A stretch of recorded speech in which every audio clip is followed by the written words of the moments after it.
This is Damn Radio, as you just heard, and I just repeated one more time for ya. And my show is International Flavor. I am very glad that you are present and joining in with me. I have been on kind of a roll the last few episodes, days, whatever. I've been doing a lot of research, and so I'm like tied to my computer and have been. So it's really weird. I sit at the computer and go to bed. I sit at the computer some more and go to bed. And I feel fat and lethargic, and it's not good. I'm working on it though. But bicycling in Florida so far is a death wish. You can't really do it. So I've got some issues that I'm trying to repair. I'm also trying to come up with my annual, uh, well, not necessarily annual, my annual going around somewhere and seeing what I can do to entertain myself around the world. And I've been looking. I'm still quizzing, still making sure that things are where I wish them to be. But I have also been doing some research. By the way, should you feel the urge to call, you may 573-746-8020. And if I'm not in the middle of a thought process, I might even pick the heck up on the phone call. Um, a couple of interesting things happened. Today was Sunday. No, look at him. He's a genius. He can even point out the days of the week to us. Yes, it's very it's a skill I have developed over the years of my life.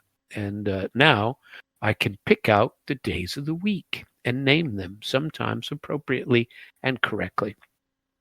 So there you have it. I have been looking into a bunch of government overreach projects. I wanted to announce to you, if you have not seen my Facebook page for International Flavor or checked into it, next Sunday I am allowed to discuss, and hopefully with my friend, colleague, fellow talk show host on Damn Radio, Mr.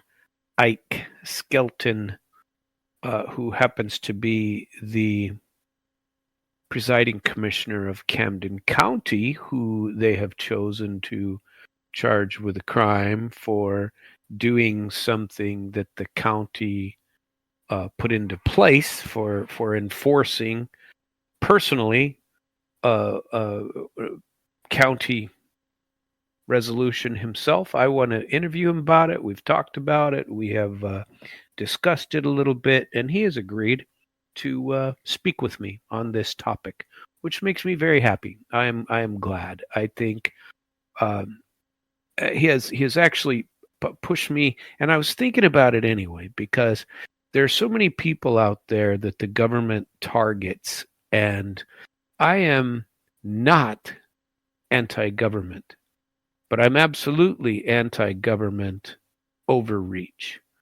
And our government has a massive history. If you just listen to my brother's show, which was on immediately before mine, The Power of Truth, I'm very glad to have him as a Sunday professional companion and to listen to his show. I enjoy it, and I like doing it. I am a junkie for talk anyway, and for discussion of things that need to be resolved. And we have our share of problems, In America, we got our share of problems, just like everybody else. I have been on a roll about what I call patriotism. Tonight's show is called it's basically on patriotism, if you need a title, on patriotism. And what is a patriot? And I have put a little bit of thought into this, because I don't believe that patriotism is something that requires you to wave a flag all over the place.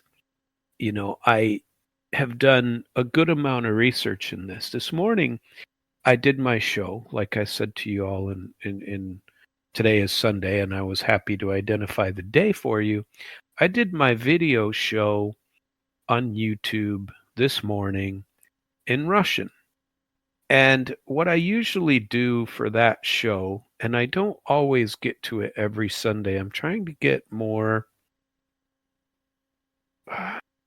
consistent, I suppose would be the best word for that show, because I want that show to be on every Sunday. I want to develop that show in Russian, even though Russian is not native to me. I'm pretty damn good at it, but I'm easily college level. But am I a massive expert? No. Do sometimes I get lost and forget words? Of course I do, and especially when speaking for 2 hours, like I did this morning. But also, I did some research over the past week. I gave you patriots from the Russian background. I talked to you a little bit about Zhirinovsky, Vladimir Wolfovich. I talked to you a little bit about Vysotsky, Vladimir Vysotsky, who's a musician, and his the way he and tonight I'm going to play for you the Dan Rather interview from whatever year that was, 77, 76, something like that I'm going to play for you because I think it's important. This was during the Soviet times, and not everybody was anti-Soviet Union. A lot of the people inside weren't necessarily anti-Soviet Union. They were very much pro. A lot of them, and the percentages were striking. On and they love their country just as much as we love ours. And that's important. That people understand that people can be patriots regardless of where they're from. Patriotism isn't confined to us. In America, and a lot of people want to come to America, and more power to them. If they want to leave, and sometimes you can't change what's inside of your own country. You're completely like that, but don't think that we're any different. We're having some of the same issues. We aren't able to say, it's how do we fight our how do we fight hard to say. I'm trying to make sure I say this correctly because I want to make sure that we all understand where patriots come from. We aren't any better than any other country in that our government has its share of problems. I've said this repeatedly. The experts are our the experts. We're the experts on corruption. We are the expert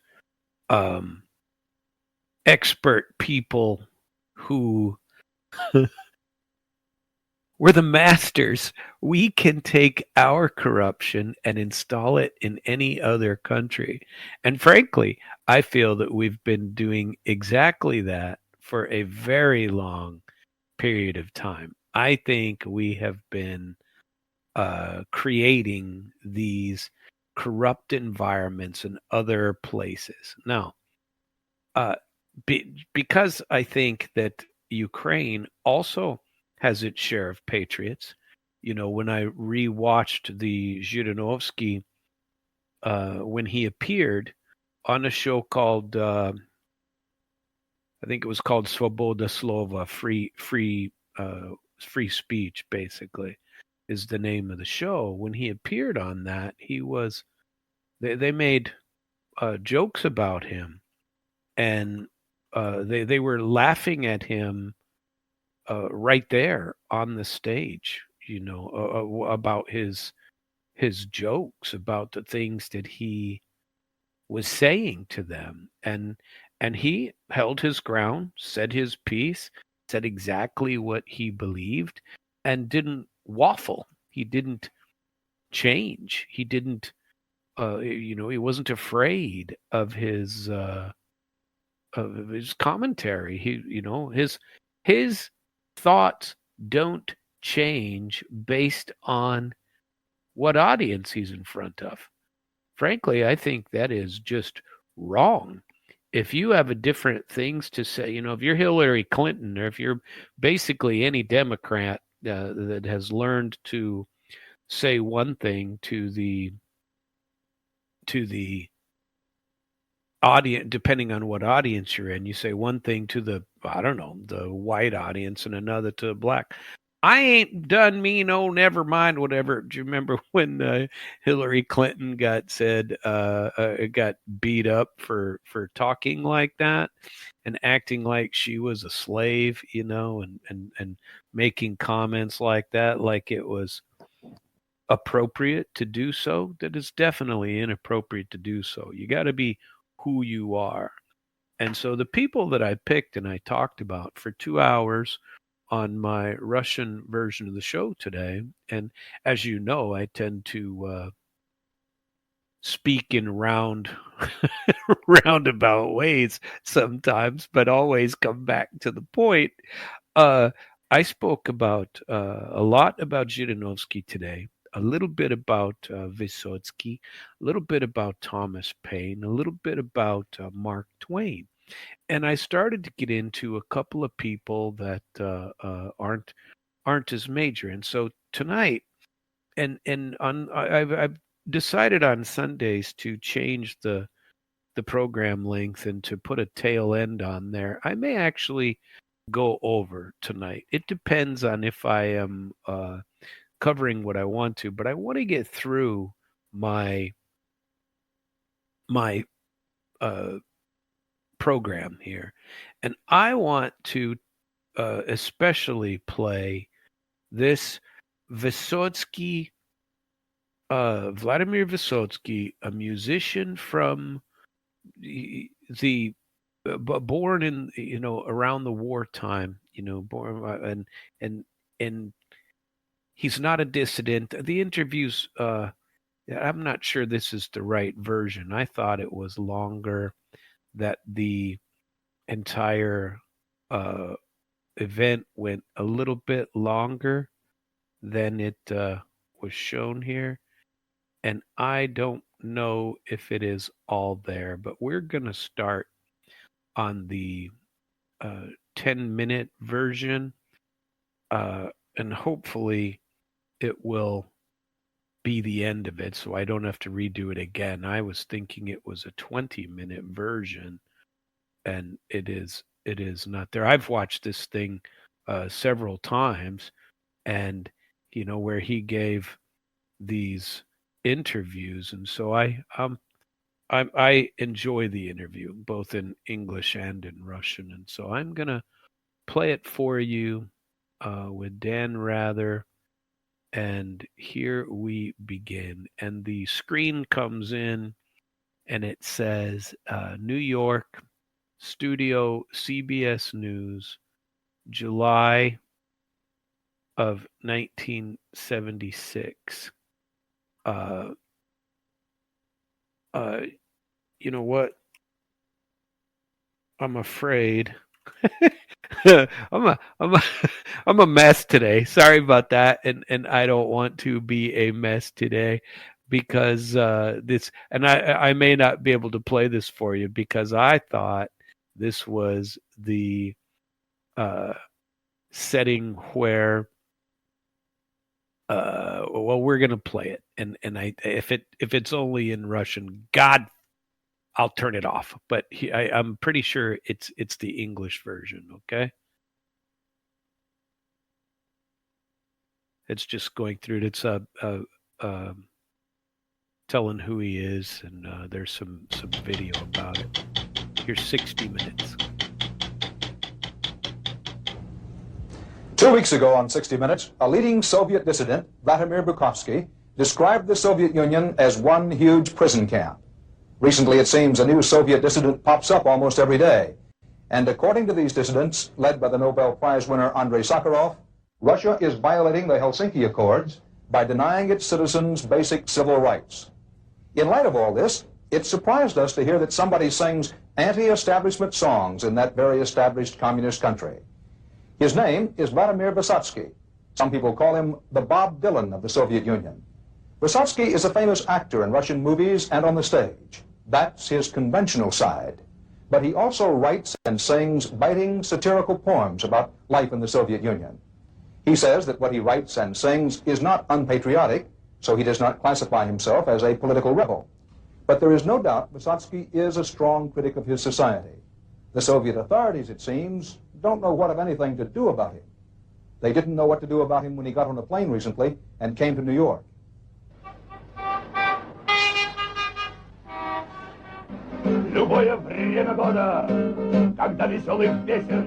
One of his strongest statements is a song called "Я не люблю," things I don't like, such as, I don't like cold cynicism.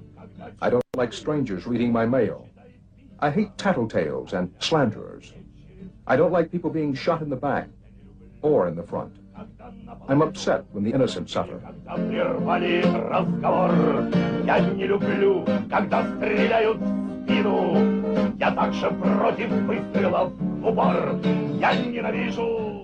All of these things I do not like. These things I will never like. In a way, Vysotsky plays a dangerous game, but he seems confident that he'll get away with it. He's not defiant, but he's also not submissive. Appearing on our program alone was a daring act.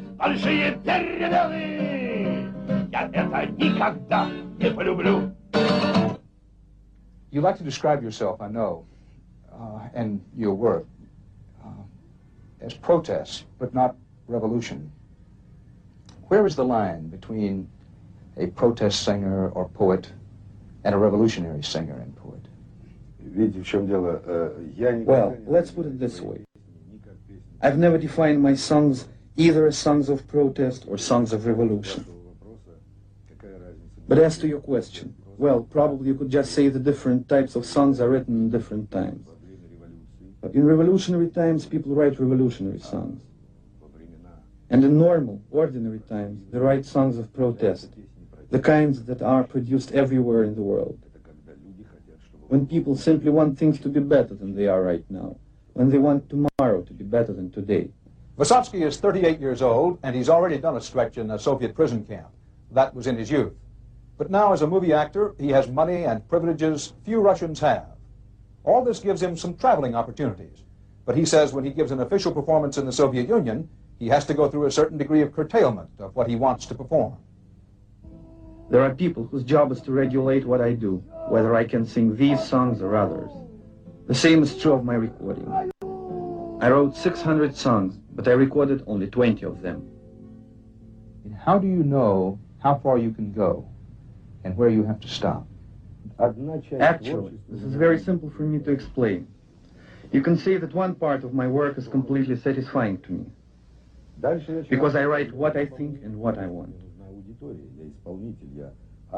But then starts the problem of performing what I have written. Because after all, I'm a performer, and I need an audience. And here the difficulties begin, since I don't have very many official performances. So, what I do is to perform for my friends. What are the principal themes running through your poetry? What I usually try to do is to deal with the problems of the individual first, in his everyday life, the problems which have affected the individual throughout history. I try to write against human vices and failings. And many of my poems are very critical in that sense, without question. We asked about songs about war and détente with the Soviet Union. Vysotsky said he didn't deal with such subjects, but he did have a song about a submarine that was caught under a minefield, running out of air. That was his statement on war.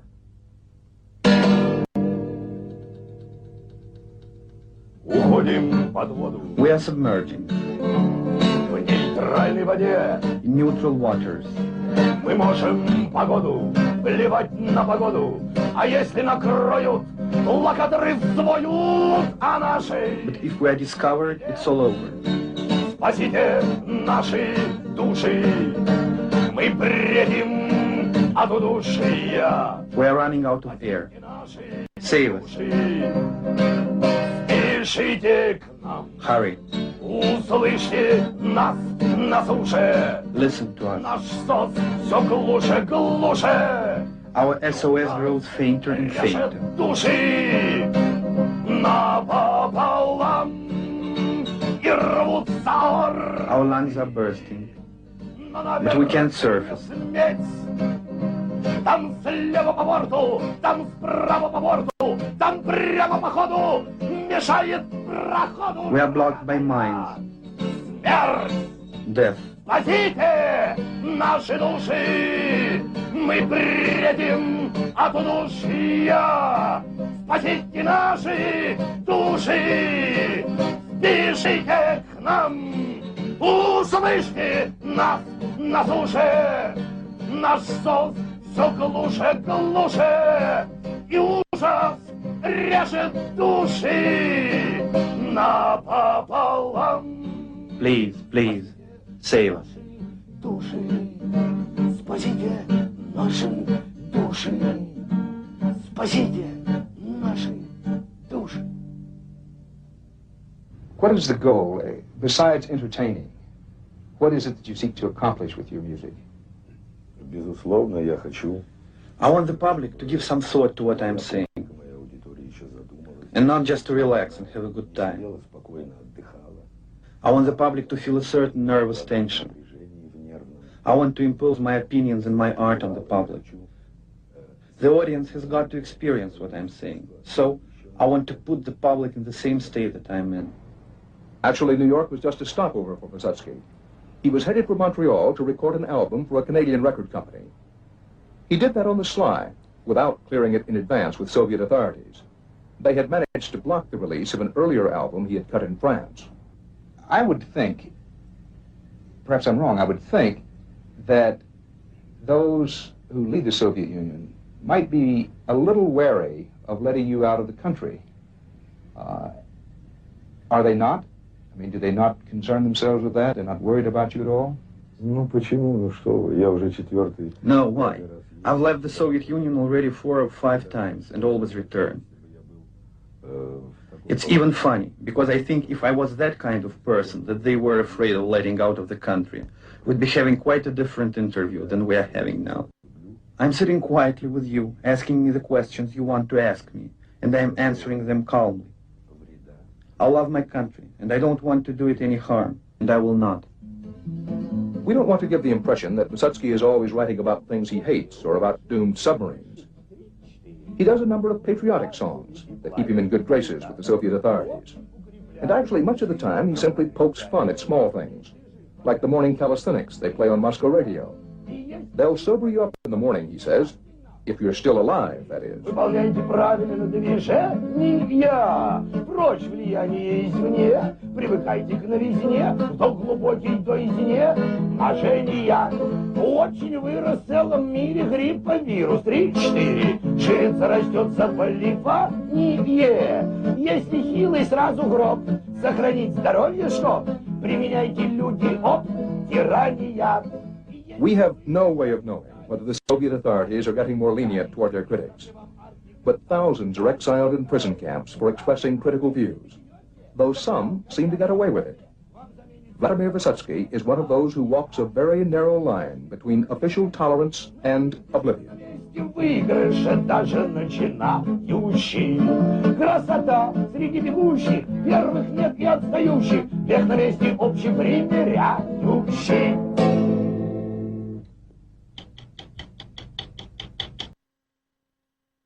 And that is the end of that. That was a good interview. I liked the interview of Vysotsky, and I thought it was important to try to get that out to you when we talked about it. As you know, this program tonight is about patriotism and how you can express it. And I I happen to know quite a bit about Vysotsky because I've done a bit of diving into his history and where he comes from. And what I thought I would do tonight, and what I kind of did this morning on my Russian version of this program, is to compare the methods of the way that these people expressed their patriotism. So I chose to do a bit of a comparison that I'm working on, and this comparison is going to be about Vladimir Vysotsky, who you just heard, and Mark Twain.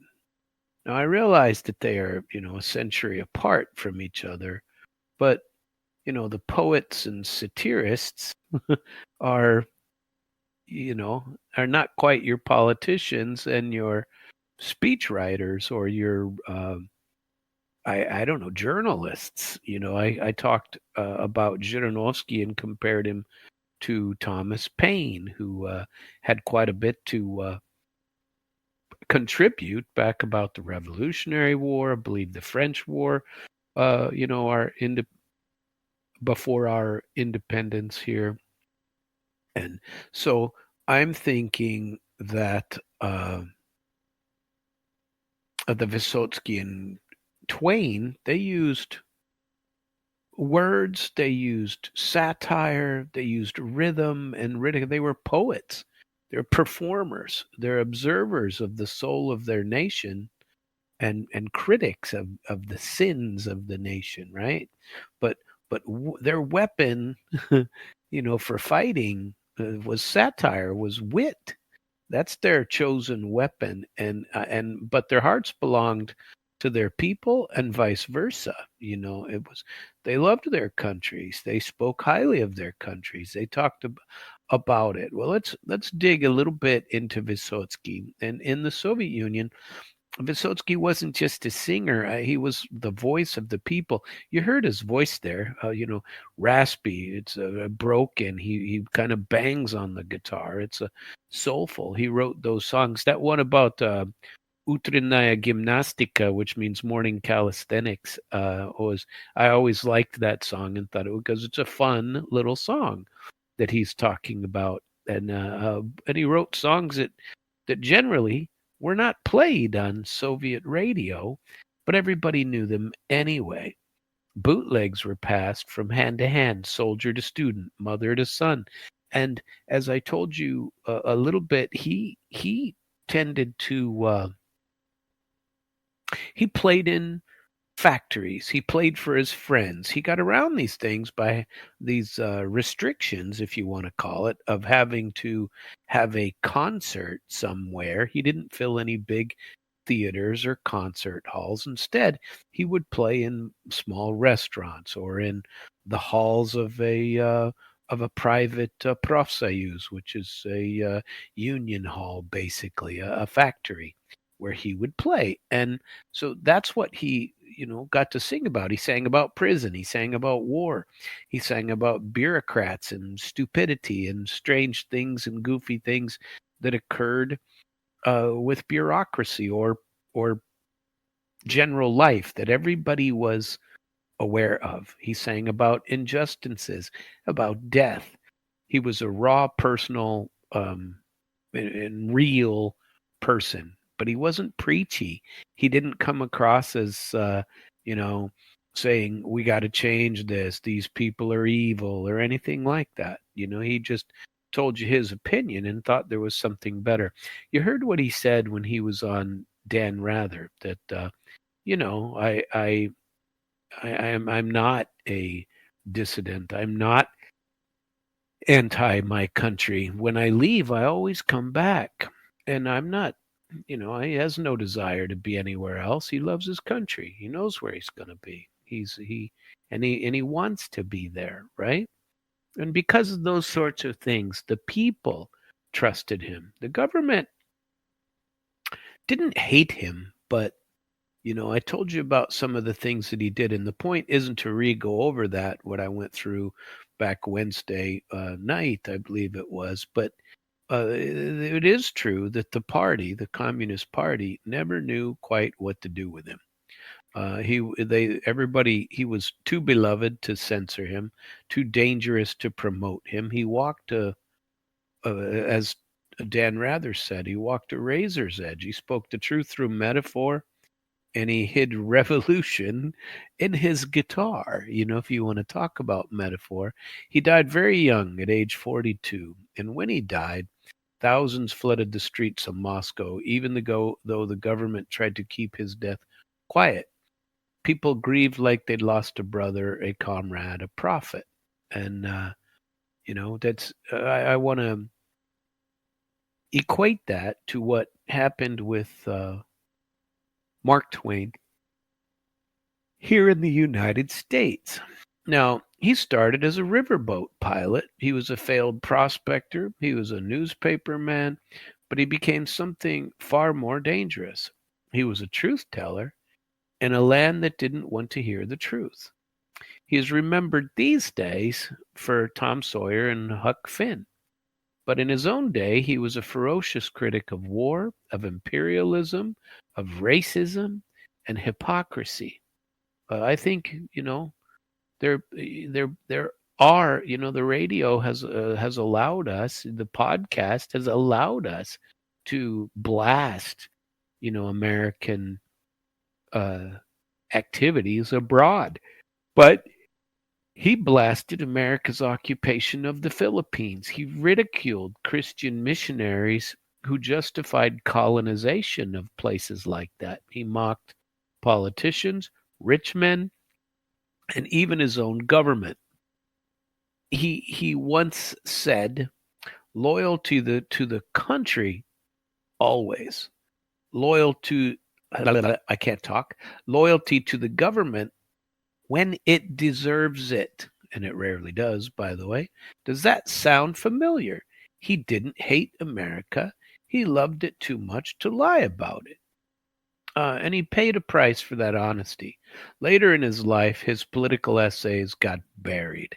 His anti-imperialist rants were ignored. Schools taught the stories that he wrote, but not the warnings that he gave out. Both Twain and Vysotsky understood something basic and essential. To love your country, you have to be willing to be sad over it, to challenge it, to demand something better. And I'm not so positive that most of us do that. I started this program by telling you about the fact that I'm trying to get Ike on here to discuss, but there's other tales I have put out and I've started receiving through my international flavor, tales of other people who, well, frankly, like me, who have been targeted by government. And I don't want to call it unjustly, but disproportionately, let's say. And it's nonsense what a lot of people have to put up with. And if you have the right, I don't know what, you have the right last name, nobody will touch you. You have the right, I don't know what, a person on your side, nobody will bother with you. It's unfortunate that these are the truths that we live through these days. These are realities that we have gotten used to. That you can't go up against the government. Years and years ago, before America, you couldn't fight the king. You couldn't sue the king. You can't do it. It's not permitted. And now it's extremely difficult. Whenever you talk to somebody about trying to go after the country, trying to go after these evil actors in the government who target you, whether it be a policeman, whether it be I don't know, the water department, whether it be somebody in government. There's one I'd like to tell you about, but I don't plan to until I get permission to. There's one that I've been working on for a little bit about yet another local actor, a local person there in Lake Ozark that is being targeted, and I want to pass out these stories. I think they're important for people to hear and discuss, and I think it's important that we uh, criticize our government. I think it's certainly part of where we need to go, but it's also extremely hard to talk about. And when you're targeted by government, a lot of times you're so surprised by the fact that they are uh, that they are doing so. A lot of times you just can't stomach it. You don't believe it. You're surprised by it, and so it is something that is quite difficult to sometimes comprehend. But think about this: when we listen, both of these guys, um, they both made people laugh. They both made people cry. They exposed corruption, not with guns, but with rhythm, with metaphor. They left a legacy that outlived the countries that they criticized, that outlived the regimes they criticized, basically because our country is still going on. But Vysotsky was criticizing several regimes. Mark Twain was criticizing regimes, and who do we talk about now? We don't talk about Brezhnev. We don't talk about any of the presidents that were from Mark Twain's time, but we certainly talk about Mark Twain. People certainly talk about and love and live Vladimir Vysotsky. So when we listen to their voices, which were scratchy, biting, but honest, we're reminded that real patriotism is not about slogans. It's about holding up a mirror and having the courage to say, we can do better, right? And it wears patriotism wears many faces, right? Um, Basically, each of those, Vysotsky and Twain, they faced resistance from powerful circles. Yet they each won a devoted popular audience who heard them beneath the wit and the melody, that they had a profound love of their country and wanted their country to do better for everyone, right? This exploration, that I'm endeavoring in today compares a little bit Twain and Vysotsky, reviewing their careers, key political charged works, examining how they use satire, metaphor, song, and words to challenge authority, the censorship and pushback they endured, their cultural reception and evolving legacy, and the philosophical notions of the very patriotism and morality that was underpinning in their work. Along the way, we're going to put a few illustrative excerpts of some of their words. Twain's sharp-edged prose and Vysotsky's soulful lyrics, and we'll do it in Russian and in English. And then we'll draw parallels to modern figures like Bob Dylan, the group called Pussy Riot, and contemporary comedians who carry forward the tradition of using humor, art, and even pain as tools of patriotism and resistance. The journey goes from American river towns and Russian communal flats. Remember me the other day telling you about how a communal flat is basically a common bath area, a common kitchen area, like take a floor of an apartment complex, and it's a common, that's communal living, and they still exist today where they have community kitchens, community on all that. So anyway, we're also going to cross Civil War battlefields. Um, we're going to converge on one central theme, that patriotism means loving one's country enough to tell the truth about it. And before diving in, it's worth noting that Twain and Vysotsky lived in radically different contexts. Twain's America was a young nation scarred by civil war but proud of its democratic ideals. Vysotsky's USSR was a superpower forged in revolution and coming off of World War II, the Great Patriotic War, with a strict one rule or one party rule. Yet both contexts place a high value on the patriotism that these men showed. And it was officially defined by them for the people that they of their own country that they loved. Twain and Vysotsky took these patriotic ideals and through art held them up, for everyone to see.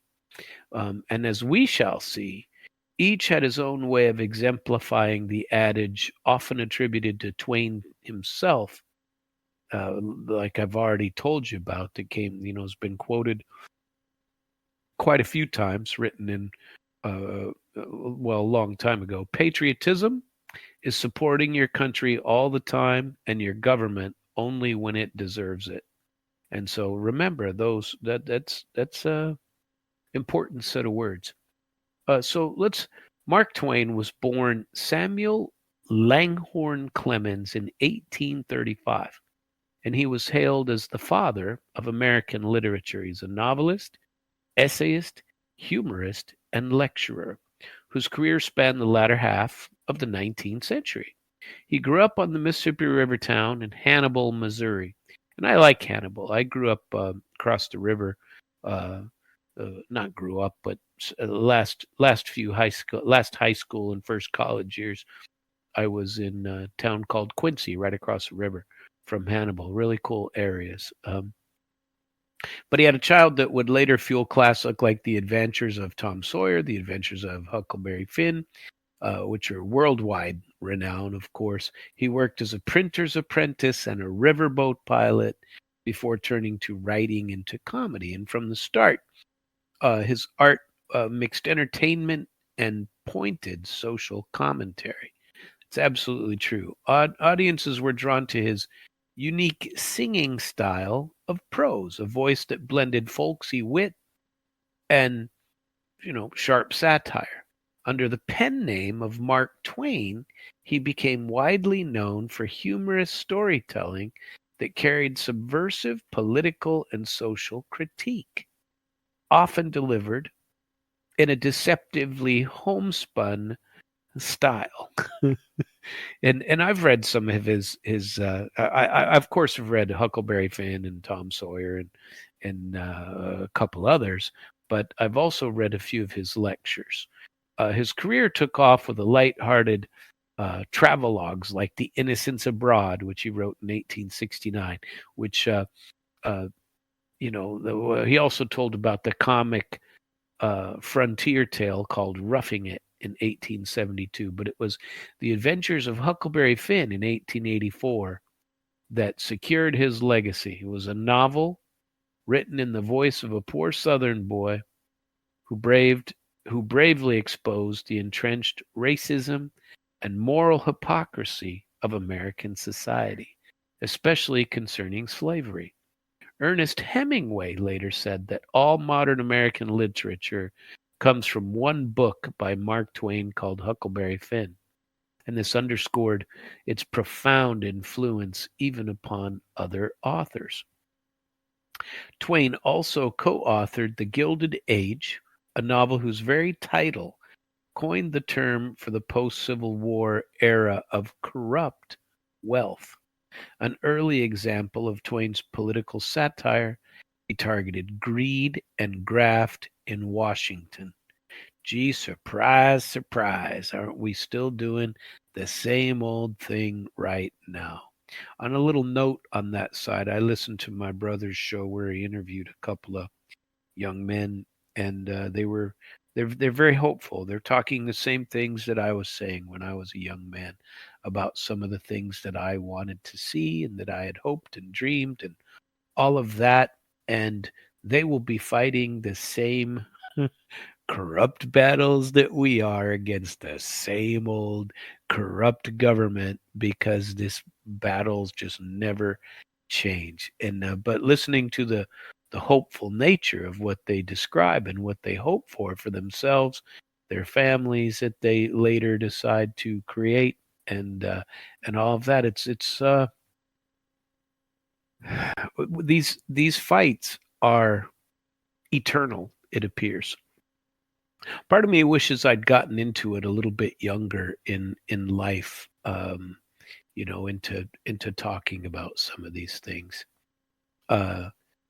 You know, well, as Twain's career progressed after he began targeting the graft and greed in Washington, his work grew increasingly dark in humor and deep in social criticism. By the 1890s and 1900s, he was writing scathing essays and stories directly addressing the big issues of his day, which include imperialism, war, eternal, religion, and human rights. He became not just an entertainer, but a moral commentator on America's direction. He joined the American Anti-Imperialist League in 1898, speaking out against U.S. annexation of the Philippines after the Spanish-American War. He wrote an essay, To the Person Sitting in Darkness, in 1901, and he mocked the colonial powers, including the U.S., who claimed to civilize savages while exploiting them. In King Leopold's soliloquy in 1905, he ventriloquized the Belgian king to savagely satirize the atrocities in the Congo Free State. Such works were little known to the general public at the time and revealed Twain's deeply held ethical stance. A true patriot loves justice and humanity more than merely waving the flag. In 1901, he wrote, I would teach patriotism in the schools. I would say, my country, when she is right, because patriotism is supporting your country. Well, it repeats again the same statement. This line, delivered in a speech to a veterans group, drew a clear line between your country and your government. It was a radical idea in an era of fervent nationalism. The concept of patriotism was inherently tied to ethical accountability by Twain. But we're still in this same battle. When are we going to get ethics? When are we going to get accountability? It doesn't exist. And unfortunately, we're taught that it does. We're taught that it does. We're told that it does all the way up through our entire lives, especially if you're in public school. Everything is great. Everything is fine. We're the best country in the world. We got no problems, right? And that's nonsense. We sure do. His key works with political punch. Many of his celebrated writings have political or social undertones. Of course, Huckleberry Finn does. On the surface, it's an adventure of boys on a raft, but at its core, it's a critique of slavery and racial prejudice, encapsulated by, the moral climax of the book itself. In a pivotal scene, Huck has to decide whether to turn in his friend Jim, who's an escaped slave, an act which society has taught him is right to do, and Huck feels immensely, guilty for helping Jim because he believes he is sinning, and he even writes a letter to Jim's owner and betrays his friend Jim. But after wrestling with his conscience, he tears up the letter and resolves, all right then, I'll just go to hell. And there you have it. With that bold statement, Huck rejects the immoral law of the land in favor of his own sense of friendship and justice. And it's a quietly revolutionary moment in American literature.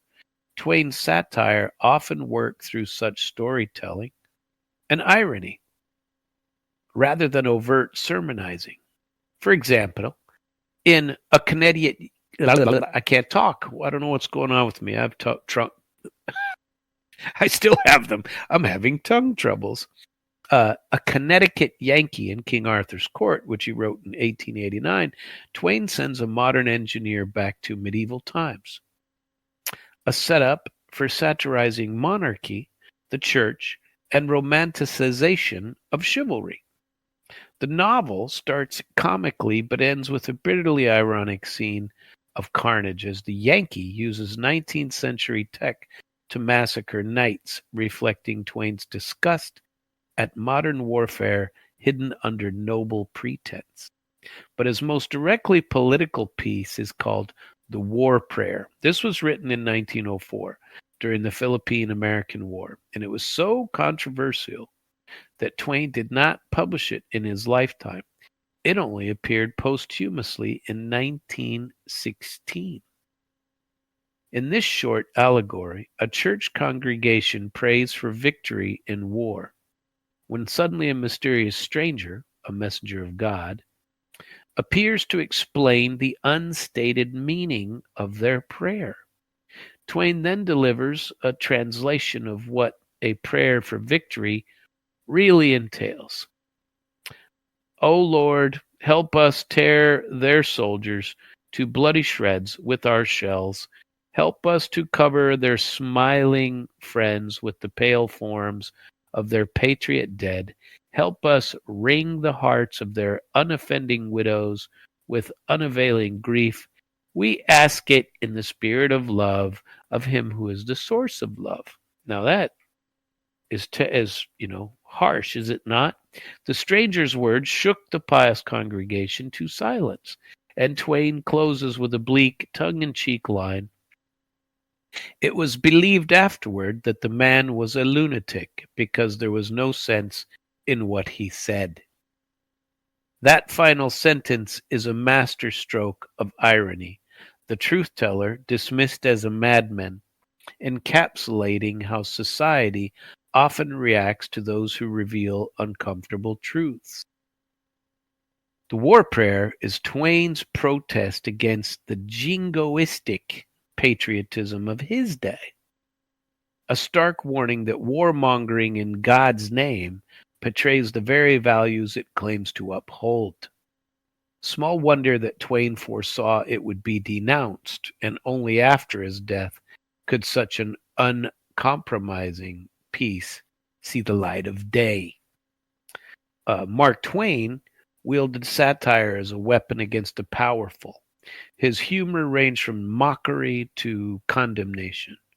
In his earlier career, much of his satire targeted social follies, the gullibility of people, as in the short story The Celebrated Jumping Frog of Calaveras County, the pretensions of European high society, The Innocents Abroad, for example, pokes fun at American tourists and old world snobbery, or local politics, the feuding small-town citizens in the Gilded Age. But as he got older, Twain's satire took aim at weightier targets: institutional racism, imperial conquest, religious hypocrisy, and corrupt officials. He often used metaphor or fictional guise to get his point across. For instance, in Leopold's soliloquy, Twain impersonates the king musing to himself, thereby listing and lampooning every excuse and lie used to justify genocide in the Congo, but doing so in character. This allowed Twain to state truths that, if said outright by the author, might have been incendiary. In Huckleberry Finn, by narrating through a child's eyes, Twain could highlight the absurdity of civilized rules of society, like the logic of helping the slave escape being a sin, without a heavy-handed authorial voice. Huck's innocence serves as an indirect social critique. Twain was a master of double-layered language, one layer amusing the reader, the other delivering the moral jolt. Twain's satire was rooted in a deep moral core, which everyone says that he had. First and foremost, he was a humanitarian. He believed in the American ideal of liberty and equality, and it angered him when the nation failed to live up to it. His attacks on slavery, lynching, racist attitudes were, constant. His condemnation of American military adventurism abroad, which has continued for another 100 years. After his death, we've still got plenty of that going on. His condemnation, he saw it as a betrayal of the nation's anti-colonial founding principles. I mean, we were colonies, so we were very against it. So why is it necessary for us to colonize everyone else? That's what we're doing. What do you think we're doing in Ukraine? And I wonder. You often wonder what some of these historic figures would think about what is going on in America these days. It's it'd be interesting to find out, wouldn't it? Perhaps we could clone them all and bring them back to see what their thoughts are. Wouldn't that be entertaining? Just to see. I think so. Patriotism. Well, let's see. His condemnation. Let's see. Patriotism for him. He was demanded, an honest reckoning of his own nation's failures. He quipped one time, "My kind of patriotism and loyalty is loyalty to one's country, not to its institutions or office holders," a stance that often put him at odds with establishment. Despite living in a democracy with formal freedom of speech, Twain also experienced, as do we today, his share of censorship and public backlash. His most famous example is the treatment of Huckleberry Finn. Upon its publication in 1885, the novel was banned by the Public Library of Concord, Massachusetts, on its grounds of being, in their words, rough, coarse, inelegant, and trash of the veriest sort. Spelled, had to look this word up, V-E-R-I-E-S, and it just means of the highest sort. The library committee complained that Twain's book, written in dialect and depicting low-class characters, was not elevating. One member sniffed that it contained very little humor and plenty of inelegant expression. Twain, with his sharp wit, publicly thanked the librarians for the free publicity of his book, noting that their condemnation had conveniently doubled his book sales and would spur curious readers to actually read it and discover that there is nothing objectionable in the book after all. His sardonic rejoinder underscored how attempts to suppress art can backfire. Indeed, Huck Finn survived the Concord ban and went on to become an American classic, although it still remains periodically challenged in schools even in the 21st century. Originally for coarse language and low morals, and now, ironically, by others who misunderstand its anti-racist message and object to its period-accurate racial slurs. This is the danger, people, of censorship, of destroying your old heroes, of tearing down monuments of Robert E. Lee and former presidents, changing the names of schools and turning people into enemies. Ukraine has done it, and I've told you about that, and they have destroyed anything Russian just because it's Russian and nothing more. They've changed all their history. They've been teaching their kids for 30 years now. A different history, a history that didn't exist. And now they all believe it to be true because that's what they were taught in their youth. And your government wouldn't lie to you, would it? Oh, God forbid. Why would your government ever lie to you? Crazy. While Twain didn't face state censorship officially, He often self-censored or delayed publication of his most provocative pieces. The War Prayer, as I already mentioned, was withheld until after his death because of its content, and he called war supporters hypocritical and implied that God would abhor their prayers. It was definitely bound to be unpopular during wartime. Remember, that was right before World War I. Similarly, he wrote a satirical piece titled "The United States of Lyncherdom," denouncing lynching, that he chose not to publish in his lifetime either, fearing the public reaction in a racially charged environment. His anti-imperialist essays drew criticism from proponents of expansion. Some newspapers and figures accused him of being unpatriotic or even treasonous for opposing U.S. actions abroad. Well, understand that they're still doing this kind of thing today. If you say anything about any of this, you're anti-American, you're a Putin stooge. It's nonsense. And this is not, America wasn't built to take over the world. America wasn't built to install democracy everywhere else. Where does this come from? That isn't what I believe. Twain shrugged off these attacks that he took, responding that against the assault of laughter, nothing can stand. He truly believed that exposing folly to laughter was the most potent way to defeat it. Interestingly, Twain was a pioneer of stand-up comedy. He gave lecture tours that were essentially one-man comic performances, where he would lampoon politicians and the trends of society. His lectures were wildly popular, but occasionally he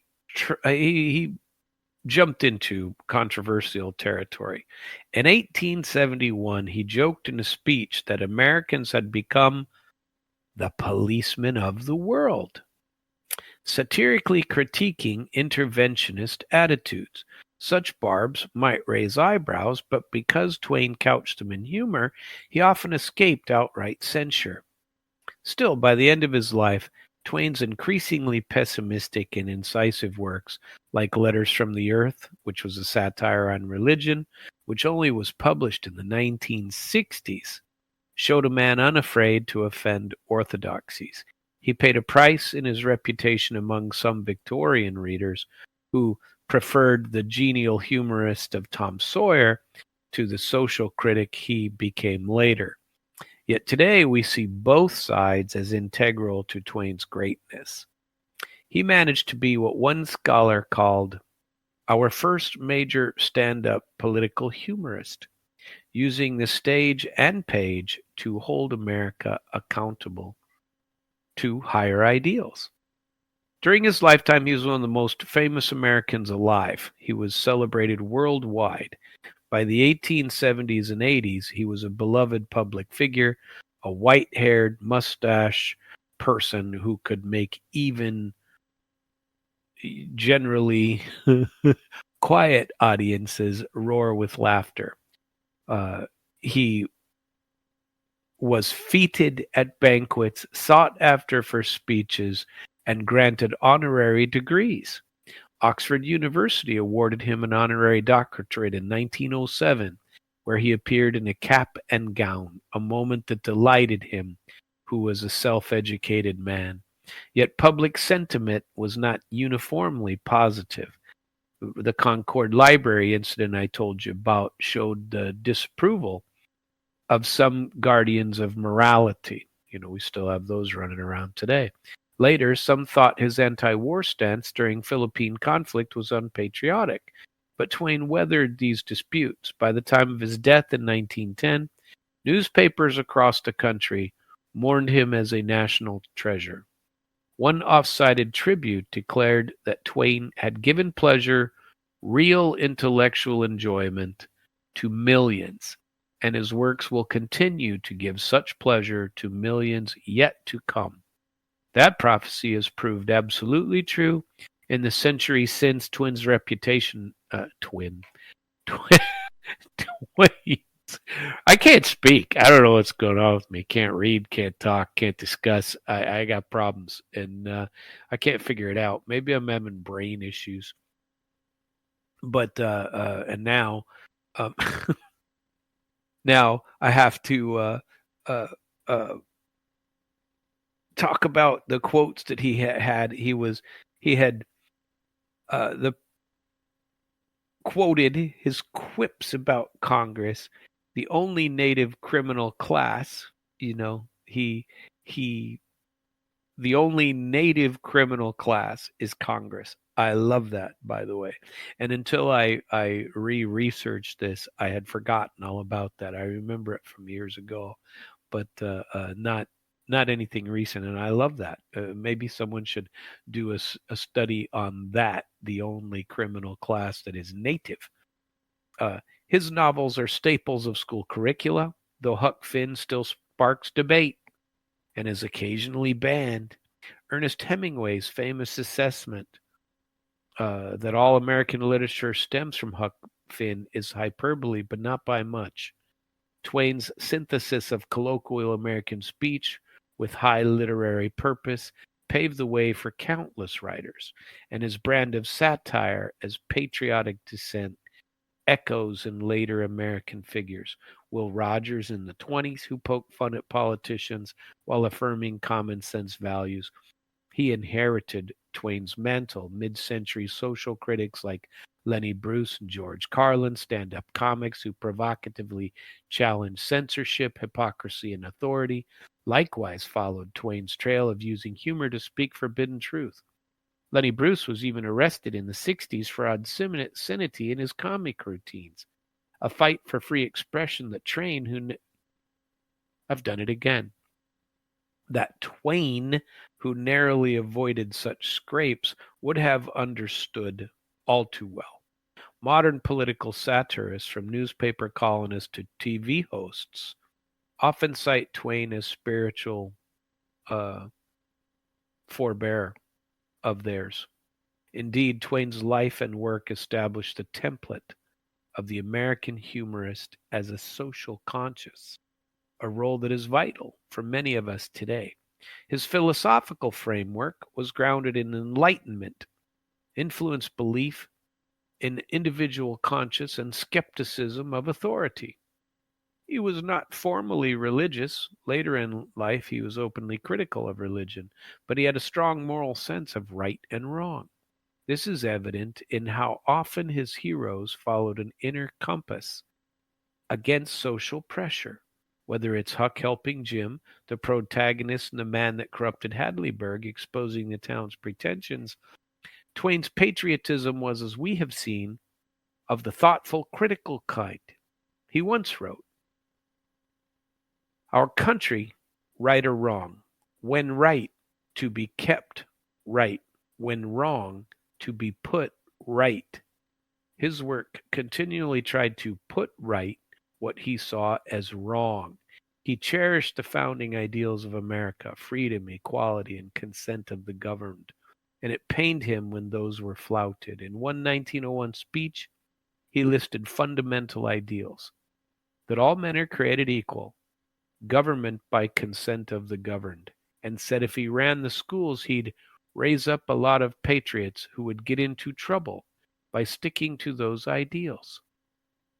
Twain was wryly acknowledged that true patriots, those who demand their country live up to its promises, often aren't greeted as patriots by the authorities. Instead, they are like a war prayer's messenger, called lunatics or traitors.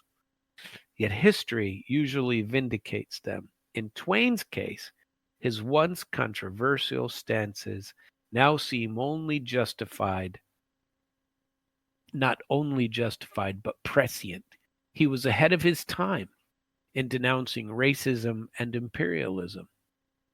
This prophetic aspect of Twain cements his legacy as not just America's humorist, but in many ways America's conscience.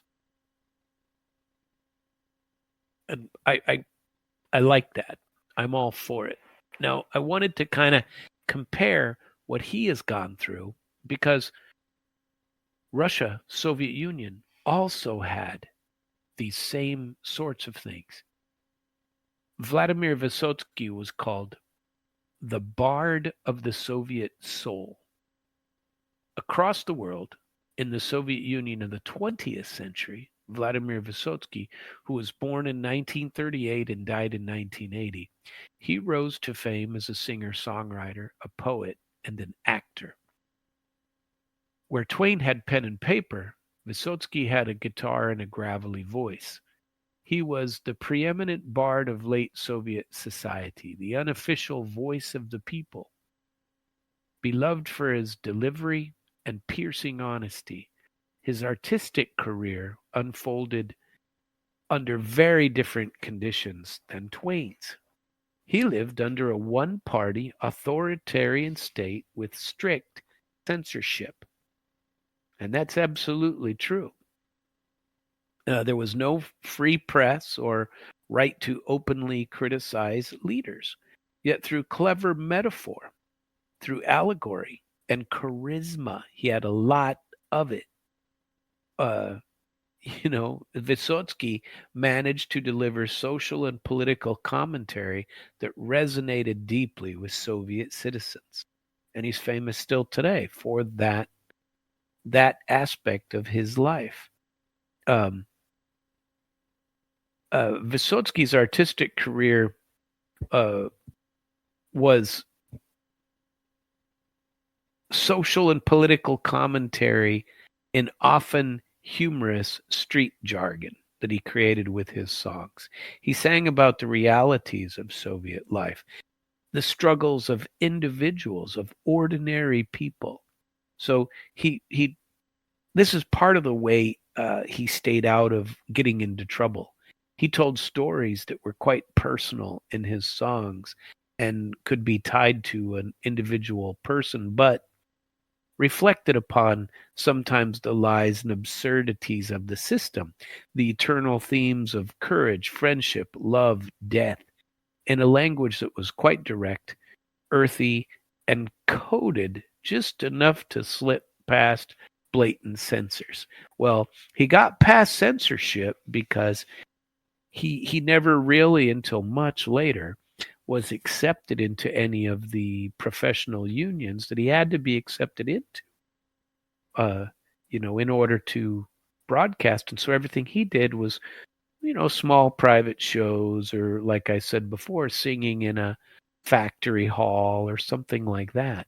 While the official Soviet cultural establishment largely ignored or disapproved of his work, he was remarkably popular among the people. His records were not only played were not played in state radio, only on, privately. Yet his voice was everywhere, preserved on bootleg cassette tapes, passed from hand to hand, and heard live in countless concert halls, clubs, and kitchens. Vysotsky was born in 1938 in Moscow, grew up during and after World War II.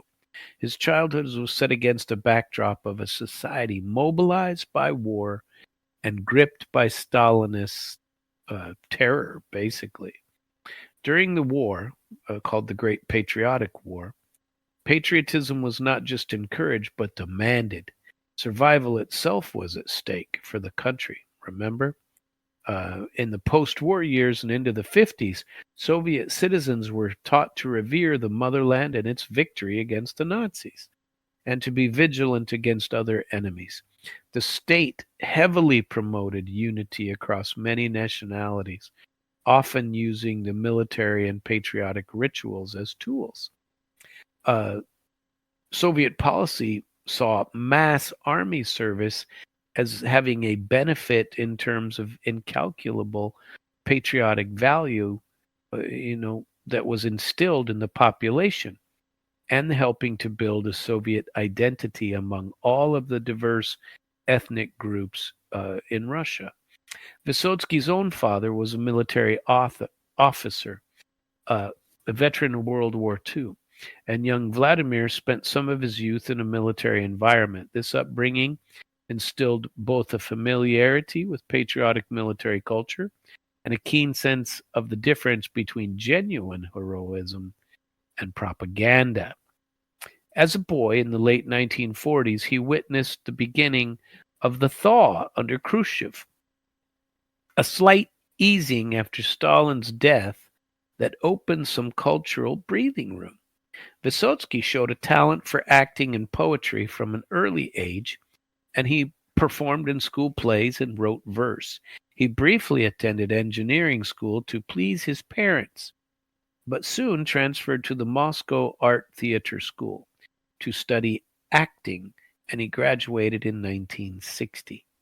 Vysotsky's artistic breakthrough came in theater and via songwriting. In 1964, he joined the renowned Taganka Theater in Moscow, an avant-garde troupe directed by Yuri Lyubimov that often staged bold, socially resonant production like Brecht's Life of Galileo and an iconic staging of Hamlet, in which Vysotsky would later play the lead role.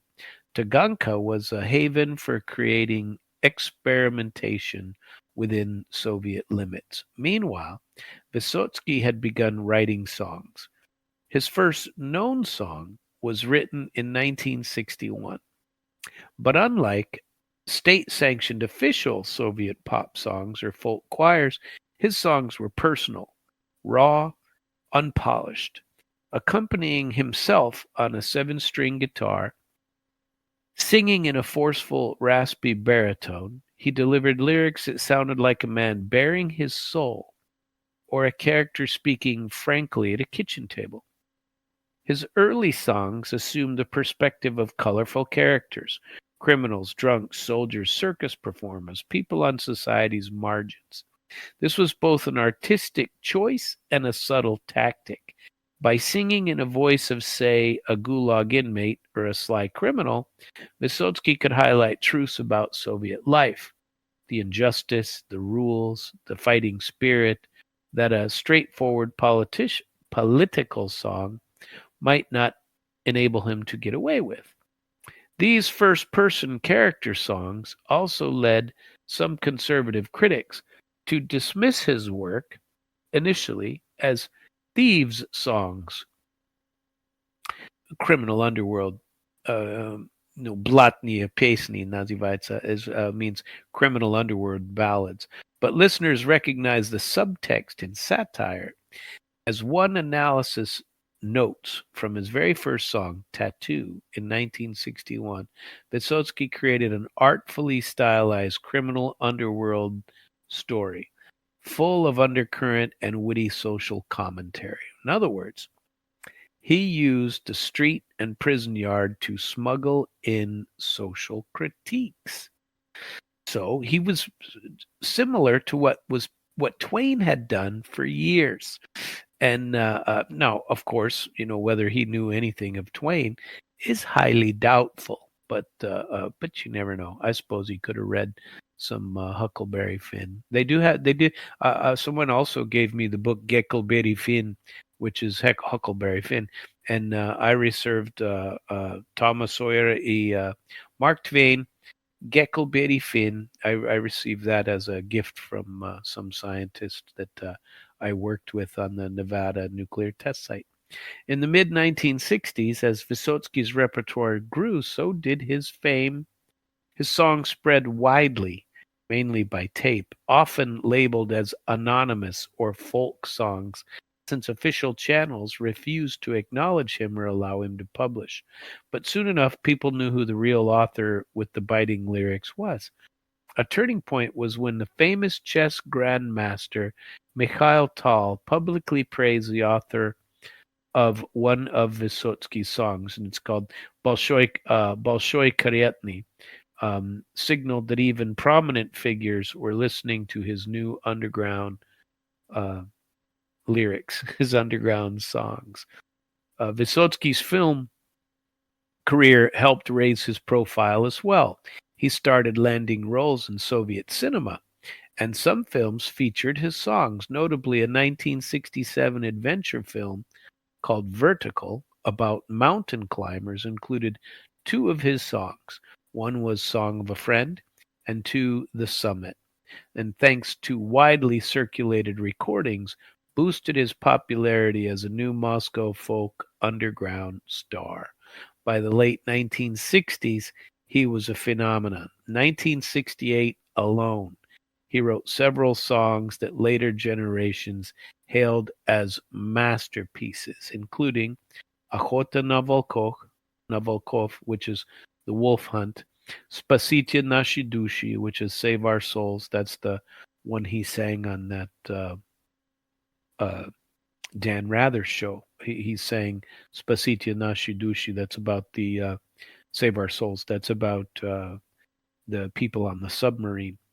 And other songs. These songs were traded on reels and cassettes by millions of Soviet listeners, even as state-run media kept silent about him. Virtually every Vysotsky song carried some emotional or social weight, but a few stand out for their political or bold commentary. Let's begin with The Wolf Hunt, one of his most famous and overtly allegorical songs. It was written in 1968. It's ostensibly about a wolf being hunted in the forest, surrounded by beaters and by hounds, trapped by a chain of red flags. But everyone who heard it understood the deeper meaning. The wolf is the free individual, or perhaps the artist himself, in an oppressive state. The red flags, in Russian hunting practice, red pennants are used to hem the wolves in, symbolized the constraints and warnings of the Soviet system. Notably, red is the color of the Soviet flag as well. In the song, Vysotsky's lyrics vividly describe the scene. From behind the fir trees, the double-barreled guns flap. The hunters hide in the shadows. Wolves somersault in the snow, turning into living targets. The hunt for the wolves is on, for the gray beasts, adult and cub alike. The beaters shout and the dogs bark themselves sick, blood on the snow and red spots on the flags. The chorus repeats with urgency, the wolf hunt is on, the wolf hunt is on. And it imitates the frenzied cry of the hunters. In one verse, Vysotsky notes bitterly that the game isn't fair. They've fenced our freedom with flags. They're shooting us point blank. They're certain to kill us. A wolf can't break tradition. We wolf cubs were suckled on the law. You must not cross the flags. This is a powerful line. You cannot go past the flags, captured how from childhood the system trains one not to dare to cross the lines of the permissible. And we do the same thing here in America. Tell me that our schooling was any different than theirs. It's an indictment of conformity and learned helplessness. But in the final verse, the wolf, Vysotsky, decides to do the unthinkable. I stepped out of obedience beyond the flags. The thirst for life is stronger, he says. He breaks through the red flags and escapes the hunt, and the astonished hunters cry out in cheated anger that, they've been cheated. He went past the flags. The song ends with the refrain, but now the meaning is turned on its head. The hunter's game has failed, at least for one brave wolf. Audience erupted in applause when Vysotsky performed this song. It was a direct metaphor for life under Soviet authority, with its rules you weren't supposed to violate. Vysotsky was effectively singing, sometimes you must vault these barriers for the sake of freedom. Little wonder that Wolf Hunt, while never aired on the radio then, became one of his signature pieces later after his death. Even decades later, the allegory remains potent. One scholar has described the song as representing individuals being hunted by the system. The other song, which you heard in the Dan Rather interview, was Spasite Nashi Dushi, which is Save Our Souls, which uses a nautical metaphor. Sailors on a sinking ship desperately sending SOS signals. The plea, "Save our souls," can be read not just as a literal distress call, but as the voice of a generation losing itself under social ills and needing rescue. Likewise, "Mass Graves" is a haunting song about a war memory. It notes that you don't put a cross on a mass grave, and widows don't stand by them, and it teaches that everyone who died together in battle are equal in death, regardless of rank, a subtle rebuke to any attempt to glorifying war without remembering its astronomical cost. He wrote many war-themed songs. Despite being born in 38 and not a veteran himself, he was very much influenced by the World War II generation. But his war songs were unsentimental and pretty humanistic. They honored bravery and camaraderie, but also emphasized tragedy over triumph. In Mass Graves, he essentially says the true memory of fallen soldiers in our hearts is that no one is truly dead as long as we remember them, but also we must not divide the dead by status, officer versus someone else. A message both tender and quietly leveling in a society obsessed with military honor. Then there were his satirical songs about Soviet life's absurdities. I told you about Utrannaya Gymnastika, which means morning exercises. I always like that song. It's just got a good little beat, and it's kind of comical how he sings it too. And I like that song. And there's a tongue-in-cheek number that encourages citizens to do calisthenics, replete with cheery commands, but delivered in an overzealous, plastic way that mocks the forced joviality of state propaganda about healthy living.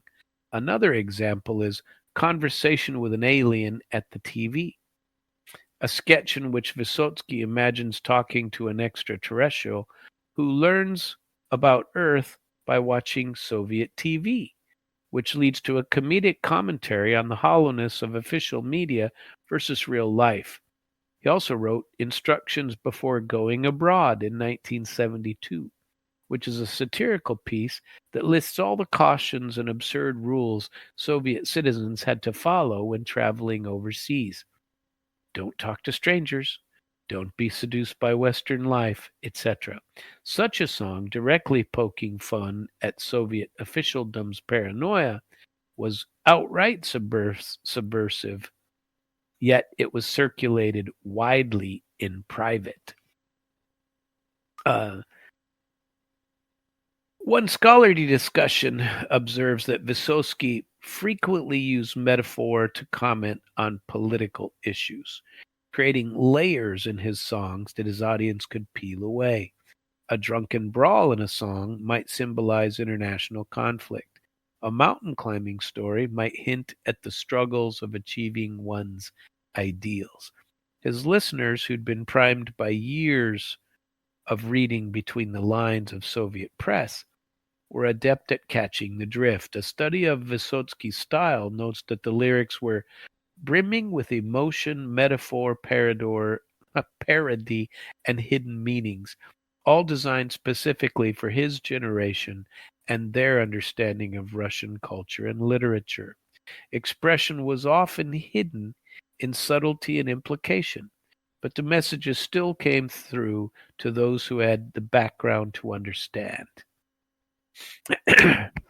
This aesthetic of the unsaid, or saying things without directly saying them, was how Vysotsky evaded censorship while nonetheless addressing subjects like bureaucratic hypocrisy, the plight of Gulag prisoners, the two-faced nature of Soviet slogans versus reality, and the existential, spiritual longing of Soviet people that official art rarely acknowledged.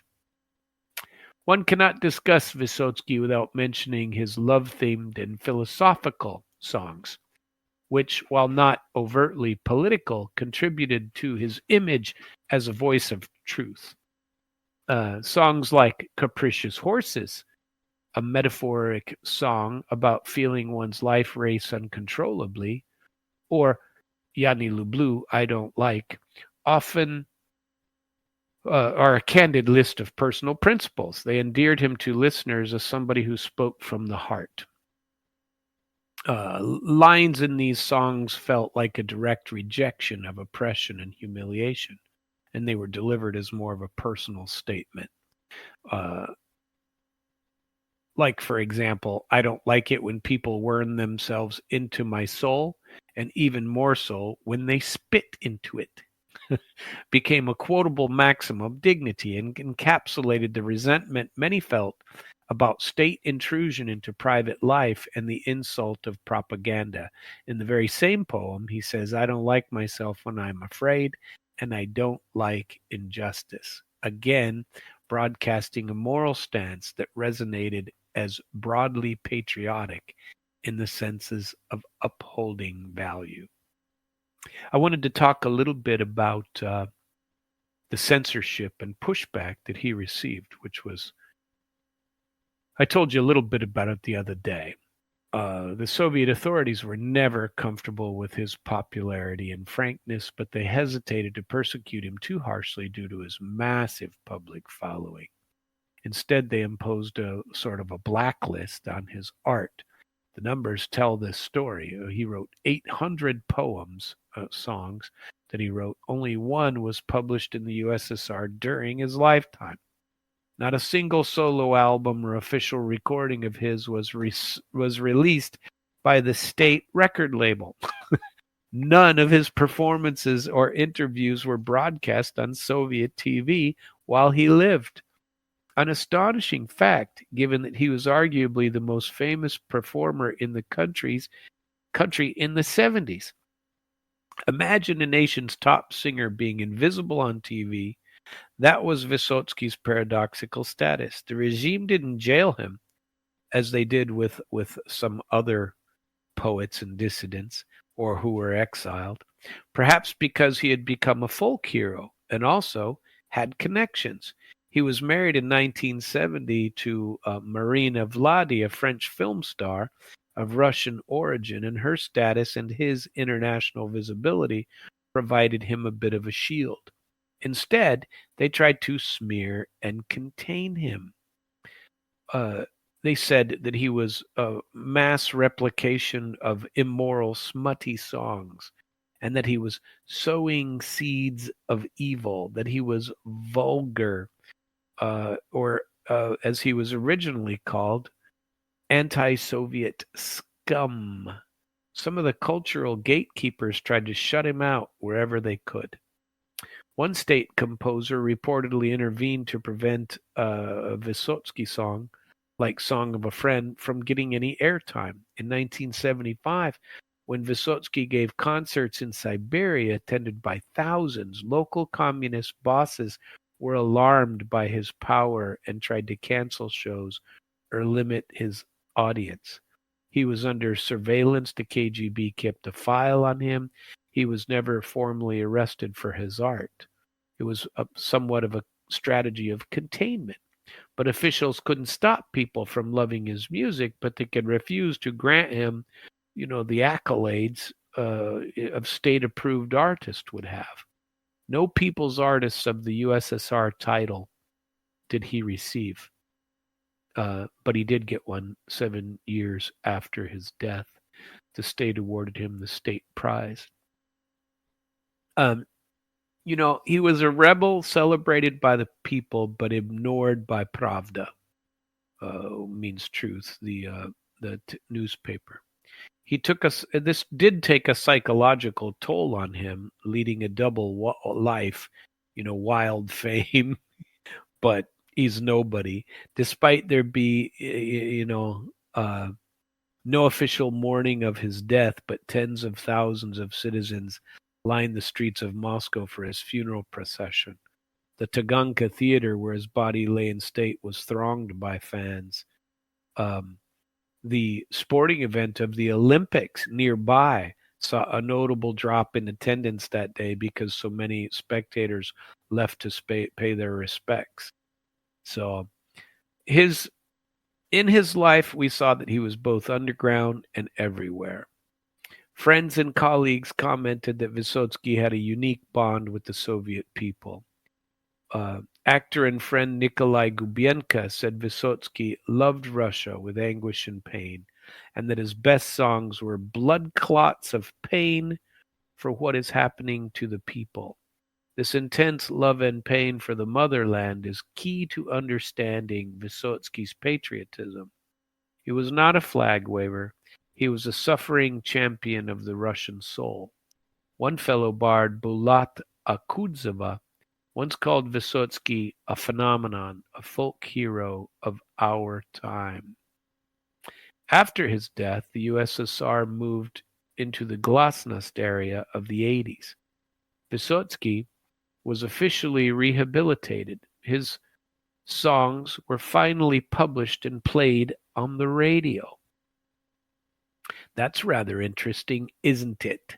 The books of his poetry came out. He was posthumously awarded honors, streets, and even a minor planet asteroid, 2374, Vlad Vysotsky, were named after him. So he's got an asteroid named after him. More enduring than these formal honors is the place he holds in the public imagination. To this day, Russians young and old know the lines of Vysotsky by heart. He's compared to Bob Dylan, though his style is very much his own, more theatrical. He often sings in character and deeply rooted in Russian poetic tradition. He's been compared to Pushkin or Lermontov, very famous writers of the 19th century and poets. In terms of cultural impact, a 2020 Russian article argued that had Vysotsky lived into the post-Soviet 1990s, he would have been an enemy of the corrupt oligarchic forces because he stood for the true Russia, not one sold off for foreign trinkets. This somewhat nationalistic take still underscores consensus that Vysotsky was Russian to the core, and he gave voice to what ordinary Russians felt. As the article put it, people accept him with everything in their hearts, with all their souls.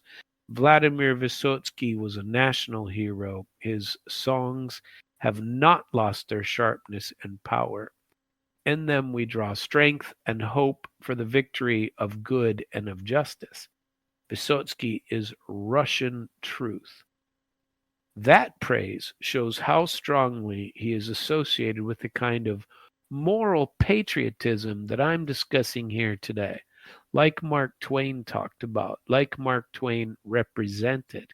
He's an embodiment of the people's conscience for Russia, just like Twain was here. It's important to note that Vysotsky never formally opposed the Soviet Union as a state. He didn't engage in dissident political activity. Some misconstrue this to claim he wasn't anti-Soviet at all.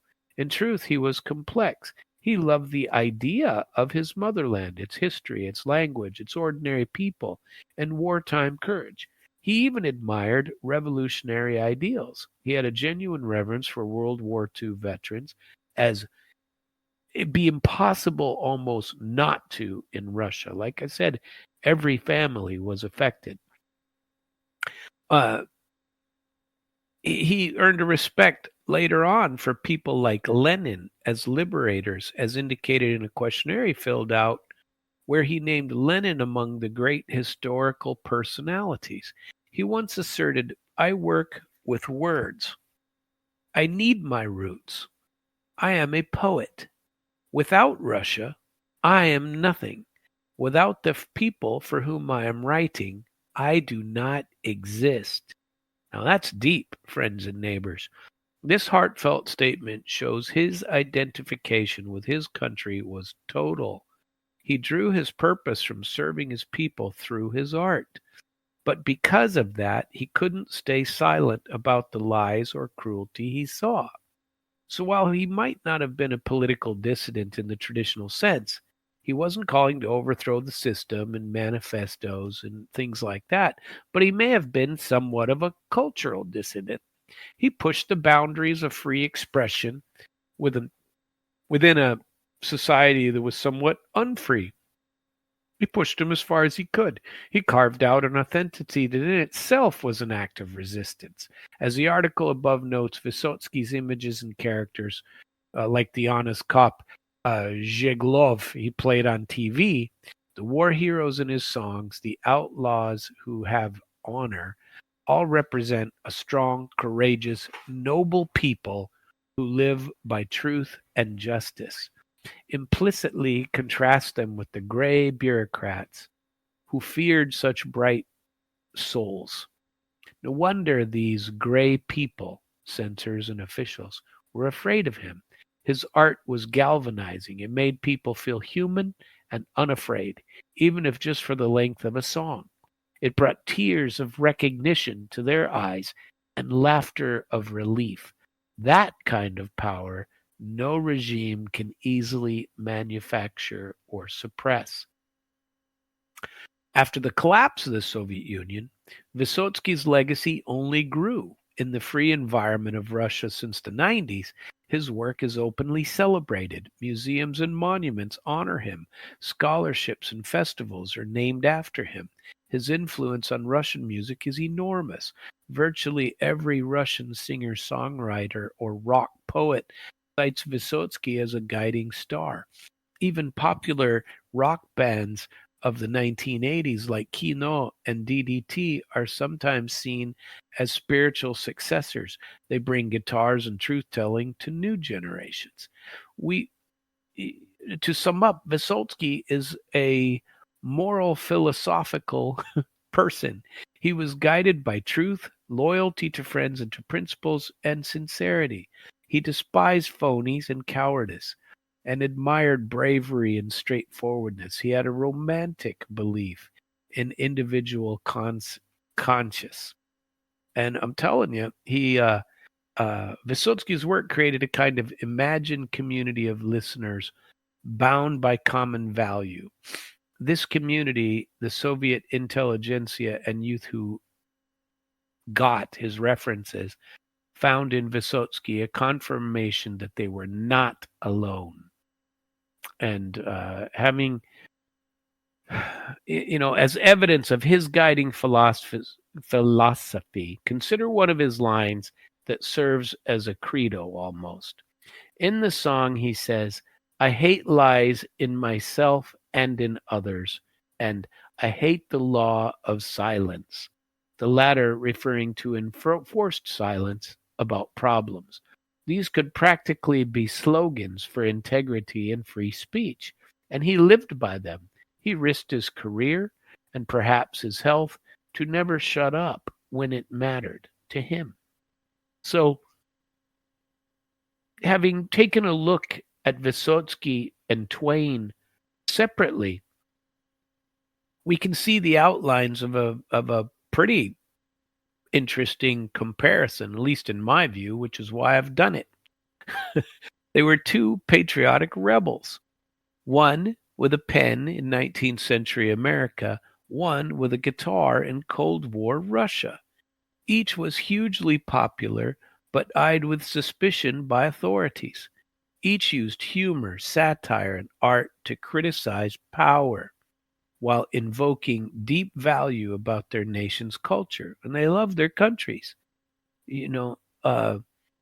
Despite being mediums, Mark Twain and Vysotsky shared a common strategy. They used the power of words, whether written, spoken, or sung, to undermine entrenched authority and provoke critical thought, all under the banner of love for their own people.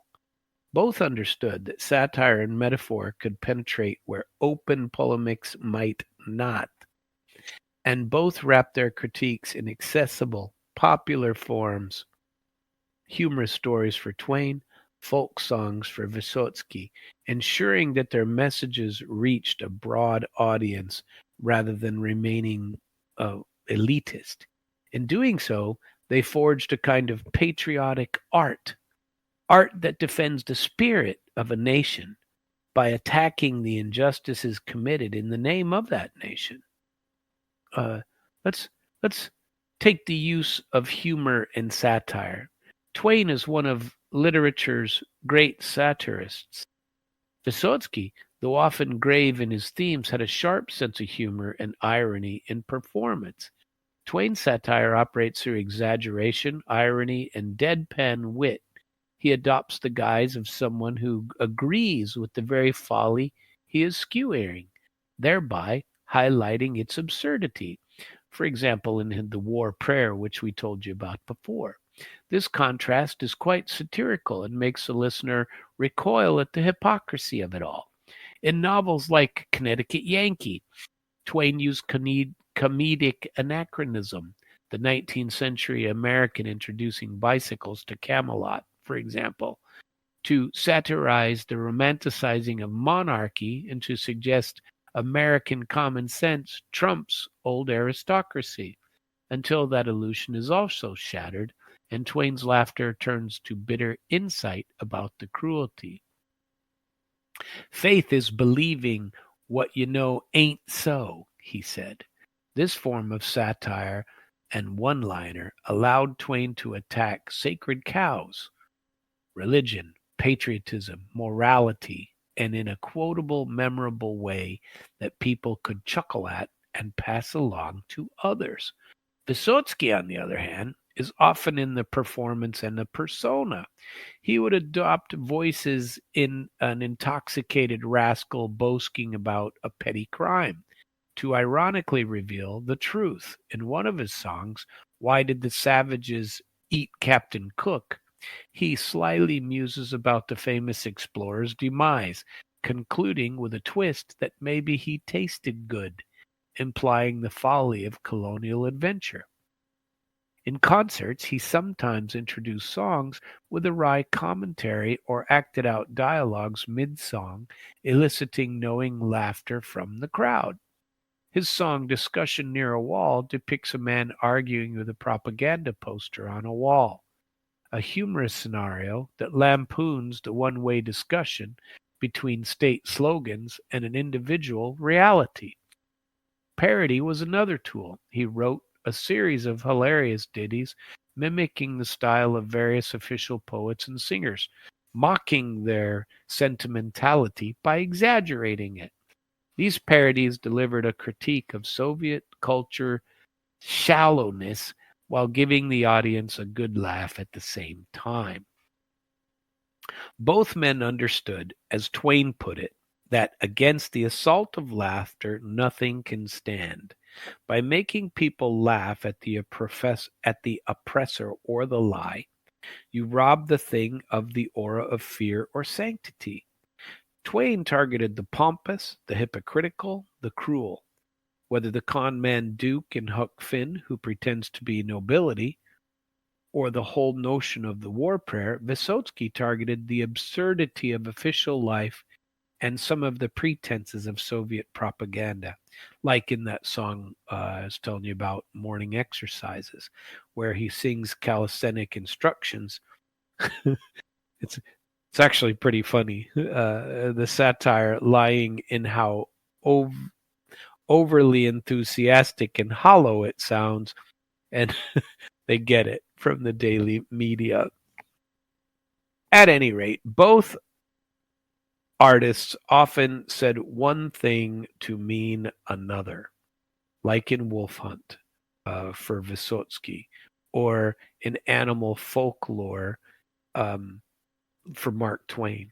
In an unfinished work of Mark Twain, The Mysterious Stranger, he spins a tale with supernatural figures to deliver philosophical critiques of religion and patriotism. And in a short piece, The Fable of the Yellow Terror, he metaphorically addresses prejudice and fear of the other by telling of animals reacting to a strange creature. Twain's metaphors were sometimes extended across an entire narrative, as in The Prince and the Pauper, where he contrasts two boys' lives to critique class inequality. Vysotsky's metaphors were condensed into a few verses of a song. A battleship stuck in the ice could symbolize a stagnant country. A conversation between two horses could hint at human foibles. He has one comic song where two horses in the stable gossip about their own human owners. But there's an interesting commonality to both of them. Both of them use the perspective of the innocent outsider to expose the truth. Twain frequently wrote from a child's or a regular person viewpoint, like Huck Finn, or the Yankee Hank Morgan, who is an outsider in Camelot, sees through his own lens outside. Vysotsky wrote from the viewpoint of a society's officially low or marginal people, thieves, drunkards, peasants. The outsider status allows them to speak the truth about the high and the mighty. In one song, Vysotsky assumes the voice of a gulag prisoner who defiantly states, "Yes, I'm a convict, but let me tell you about those who put me here." And then he proceeds to detail corruption among officials. These outsider perspectives are metaphors in and of themselves. Children, fools, and holy sinners can speak freely in literature where others cannot. So Twain and Vysotsky each took on their era's power structures, but in different ways. Twain openly lambasted the U.S. government actions like the Philippines War, organized religion influence, and numerous irreverent essays, and society's prejudices, racism, classism. In Huckleberry Finn, every authority figure, from Huck's abusive pap to the con men posing as European nobility, to the respectable adults willing to return Jim to slavery, leaves only reliable moral actors as a poor boy and an escaped slave. That's a profound indictment of how power warps morality. Twain's lesser-known later works, like Letters from the Earth, directly challenge religious authority, portraying the biblical God from a skeptical devil's viewpoint, which was shocking and remained unpublished until decades after his death. Twain attacked the press and Congress. Remember that I told you there's no distinctly Native American criminal class except Congress. Such comments, usually delivered in a humorous context, nonetheless chip away at the aura of respectability about American institutions. He believed those institutions could be better, but he refused to say that they were something they were not. His patriotism demanded saying, even an elected government can be corrupt or foolish. We all certainly know that today our government is truly corrupt.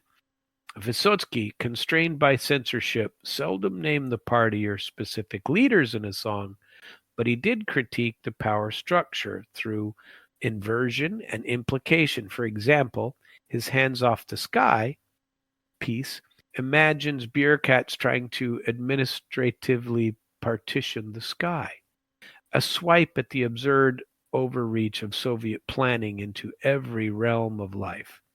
In his theatrical roles, he chose characters who were at odds with tyrannical power. In Hamlet, at Taganka, he was widely interpreted as the artistic intellectual versus the state, with Vysotsky's own struggle mirrored in the Prince of Denmark, who grapples with corruption and yearns for truth. As his friend Gubienka noted, Vysotsky stage and film characters like police detective Zheglov, a tough but principled cop in that series I told you about,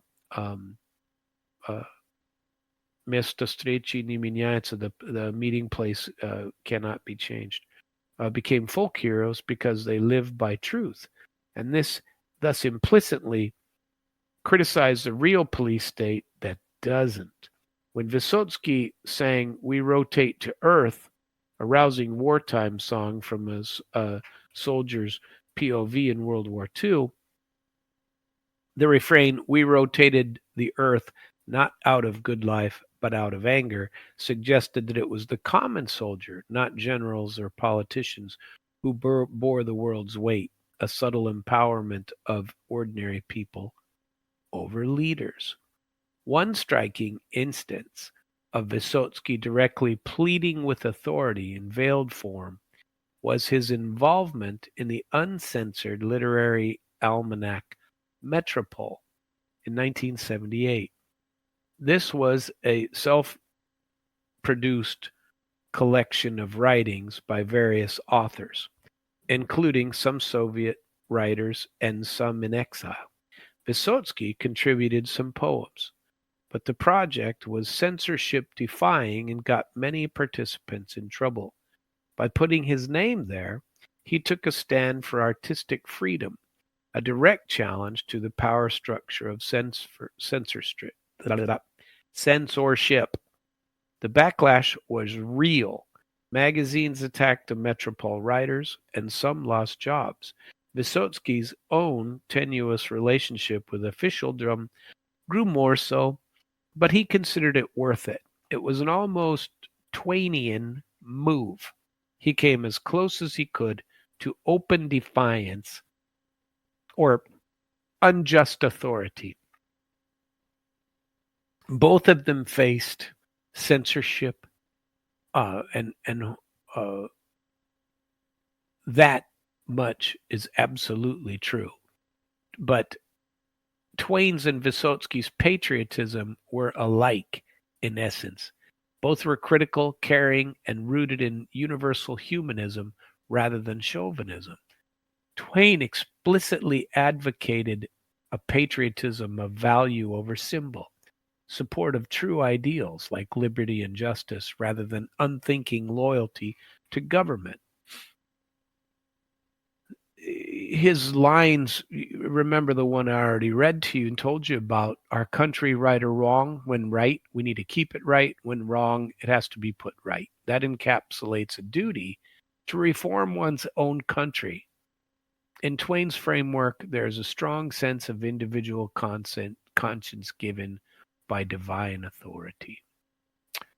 I tell you what, I very much enjoyed this topic and putting it together. I looked up some other ones that I intended to give you a little bit about, like Bob Dylan, who else? Will Rogers, Mort Saul, Lenny Bruce, George Carlin, Richard Pryor, Jon Stewart, who I always liked. There are plenty of these things that you can agree or disagree. That there were some bands like Aquarium, Kino, who is Victor Soy. And Victor Soy, I've played you some of his songs before. A group called DDT, which is Yuri Shevchuk. Machina Vremeni, who is another group that is out there. There's plenty of people who are pretty critical. There's another group called Pussy Riot, the feminist punk collective. They gained global notoriety for their guerrilla performance against Putin's regime. Their 2012 punk prayer performance in Moscow's Cathedral of Christ the Savior, pleading the Virgin Mary to drive Putin away, led to harsh prison sentences for several of their members. There's people that are out there talking.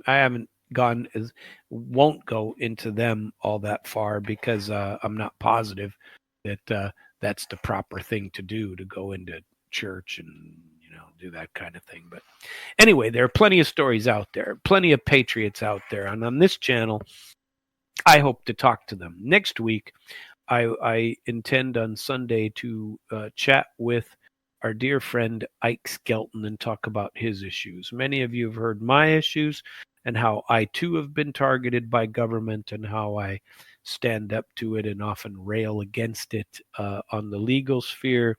And I think that there are plenty of things. I hope that it is that my points of view on that issue especially are taken not as let's blow up the system, but let's correct the system. I very much appreciate each and every one of you listening to my long-winded sermons on topics like this. I encourage you to get on to damradio.com and continue to listen to us because there are plenty of us worthy of a good listen. And I very much appreciate you. You could get on to internationalflavor.com You can get on to demradio.com/podcasts and review all priors. I very much appreciate you. Thank you for joining in, and I will catch you tomorrow night. I will see you then. Okay?